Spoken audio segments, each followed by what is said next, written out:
So, ito po yung tutorial natin kung paano gamitin itong ating automated BOA. Ito po yung first step. So, punta po tayo dito sa product list, service list. Yan po natin nalagay yung ating mga product. So, ito po, for example po, nagalagay tayo dito, mantika. Maring nagtitinda tayo, mayroon tayong sari-sari store. Mantika, yan, toyo, suka, yan. After po natin malagay yung mga yan, mapupunta na po yan dun sa ating data entry sa may cash receipt. So, punta po tayo sa cash receipt, data entry. Ito po yung data entry natin. So, pag inopen natin tong drop down natin, lalabas na sila dyan. Toyo, mantika, suka, ayan po. Item description.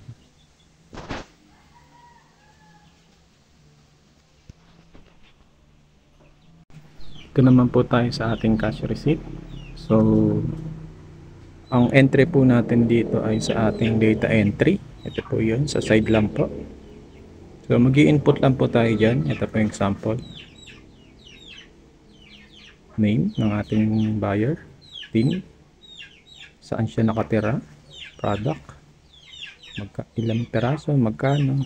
Automated na po yan. After po nyan, mapupunta po na po siya rito sa ating cash receipt. Yan na po. Mapo-format po siya dyan. Kung may sales return kayo, mapupunta rin siya dyan. So, ganun lang po ito gamitin.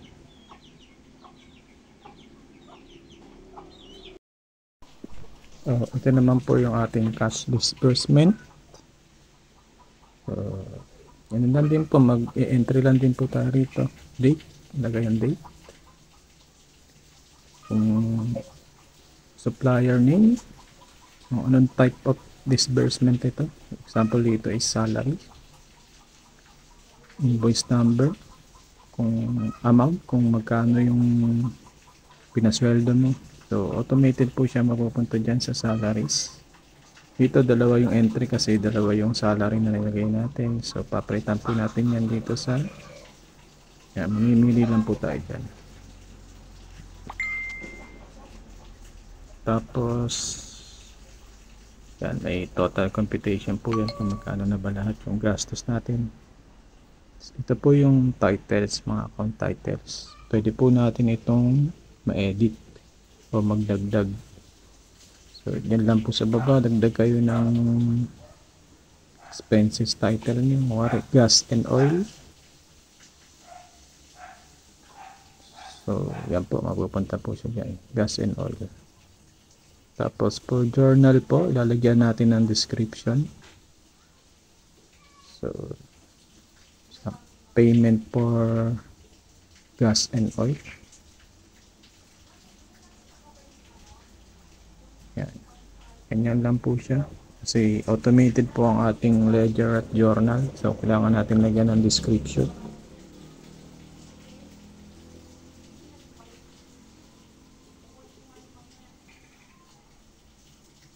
Tingnan po natin sa ating journal. Salaries. Ayun po, napunta po siya. Payment for manpower. Manpower pala yun.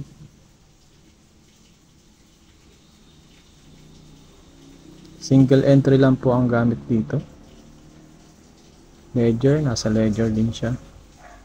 Salaries. Single entry po tayo, hindi po tayo double entry. Lang po. Ito na po yung ating tax calculator or computation. Dito po ay papakita ko yung paggamit nitong 8% tax computation. Dito po tayo mag-i-input sa mga white columns. Example, January, ang sales natin ay 10,000. February, 10,000. March, 10,000. So, total of 30,000. Then, ma-automate po siya rito. Gross sales, 30,000 for the first quarter. So, naka-negative siya. So, zero tax due po tayo. Then, second quarter, input lang ulit ng gross sales natin per month. Sample is 100,000, 100,000, 100,000. So, 300,000. Over na tayo sa 250K. So 300 less 250k is 80,000. 80,000 times 8% is 6,400. Wala tayong tax due nung previous quarter. So ang tax due natin ay 6,400. Same din po for the third quarter. 200,000, 200,000, 200,000. So, automated pin po yan. Less 250,000. 680,000. Pinagsama po yung first, second, third dyan. Kaya po ganyan po kalaki yan. 54,000 ang ating tax due. Less previous quarter, 6,400. Total tax due natin ay 48,000. So, ganun lang po. Dito lang po sa mga white column mag-i-input. Salamat.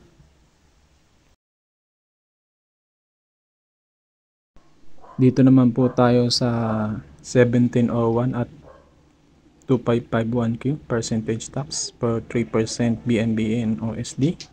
Input lang po natin yung gross sales natin per month dito sa white column, then automated na po yan magko-compute. Ito po yung for percentage tax natin, 3% po. So yan, may total computation po yan kung magkano, 160,000, and ang 3% po yan is 4,800.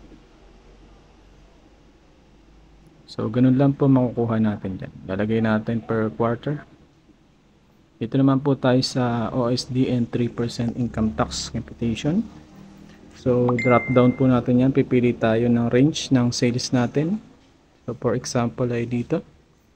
Above 250,000, na-less na natin yung mga dapat i-less.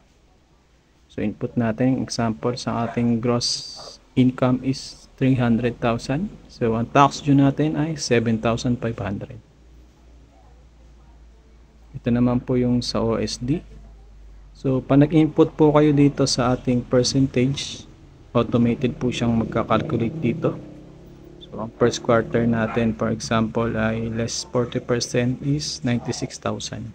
OSD po yan. So tax table, pili tayo 250 and below. Input 96,000. So yan po, zero tax due tayo kasi hindi pa naman tayo lumagpas ng 250,000.